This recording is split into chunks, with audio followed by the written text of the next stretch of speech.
how we're making AI accessible to everyone.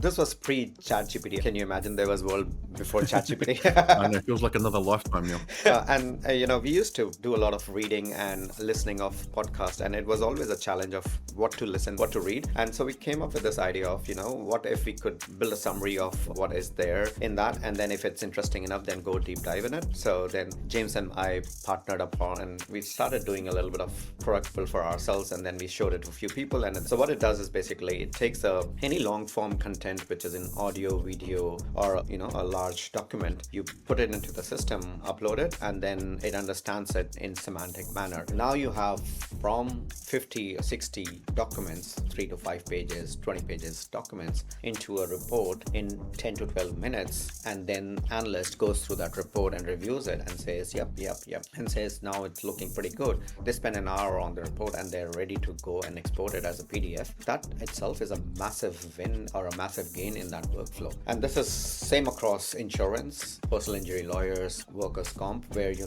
have a lot of those documents, information coming through and putting into a knowledge base and then converting into a workflow, whether it goes to case management software, whether it goes to their strata management, whether it goes into report. So that workflow becomes really, really powerful. Left the corporate world very early on in 2004, 2005, and been building startups or helping startups grow for a long time. I love building products, and for past quite a few years, we have been helping businesses adopt AI. We built a couple of products as well. Storytelling or script, video scripting or video telling, where you say, here is what I want, and then it goes and says, let me create a story, then let me create a storyboard, then let me think of all the characters about this, and then so it's you're giving a single step and saying, I want a final video, and then it's going out and thinking about what all things it need to do before it can start. So that's another area. It's very similar to coding because it's art and science, and the same thing is in video generation or thing. It's art and science. There's a science to it, but there's a lot of art to it as well. You are as good as your people, processes, and the technology around it. If you don't have the right processes in place, or if you don't have the right people with the right attitude, there's no way any technology can serve anywhere. And we spoke about around 250, 300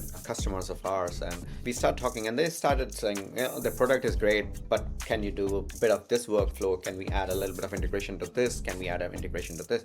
So that started becoming a flavor of the whole thing. You can repurpose that content in as many ways. So you can build audio reels, videograms, your blog show notes, your blog post, whatever you need to. It extracts codable codes and summarization.